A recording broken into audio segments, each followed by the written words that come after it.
Do you hate the color yellow? Which Right. is like a color a lot of people hate. Yellow and red. Yeah, it's wild. Yeah. That's wild. But when you pair yellow with purple, yeah.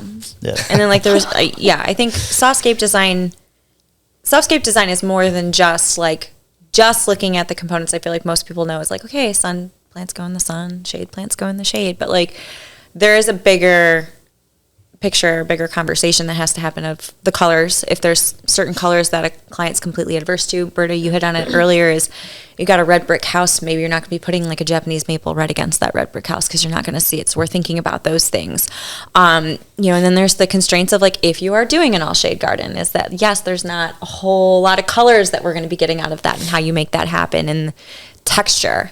Are you adverse to certain smells? I mean, that's the thing. And like, bee allergies. Yes, softscape is a sensory thing. It is not just a visual. It is nose, touch, feet. It's everything. So, if you've got kids that are allergic to bees, well, maybe we want to eliminate the number of flowers because if there's flowers, there's going to be bees. That's just a common denominator. No matter what you do, if there's flowers, there's bees.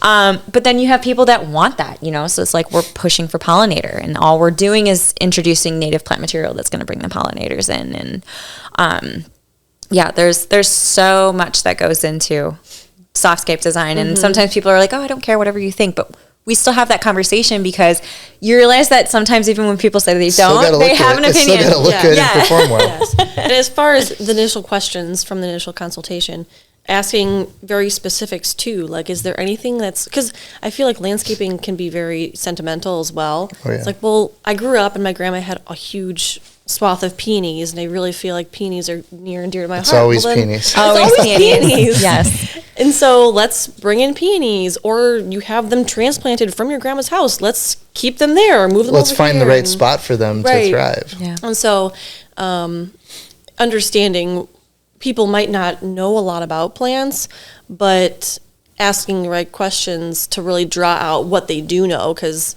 sometimes they do know nothing, but they love lilacs. Well, then let's include some kind of lilacs. And so it's, or like colors and, what other questions are we asking? Or even like as the season progresses, all of a sudden it'll be March and all the forsythia will be blooming, and then I'll remember that they're so beautiful, then I'll include a forsythia in my plants. But then people will, it's a design process, so we don't have to have all the answers right at the beginning. We're here to have a conversation back and forth about your design. And so if you think about something, but we're in the middle of the design process, we want to know, because we want to make sure that this plan is something that you're going to love and want to look at for the next several decades. I think one other thing too that we always like to bring up is if there's any privacy concerns. People have been living in the space for a while. We're also talking about adding on to the space and creating a new space. So are there sight lines that can be taken away?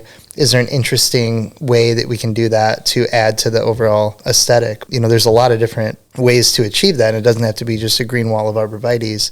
What's the relationship like with our neighbors? Well, sure, yeah. I mean, you can be best friends, but you may not want them to have to feel like you need to serve them a burger every time they're outside on their patio when you're grilling. There's a plant for every purpose, right? So it's from screening to specimen maple or a foundational plant, right? We utilize that plant catalog and library and utilize them in ways that create that feeling, create that texture, create that pop of color throughout the season.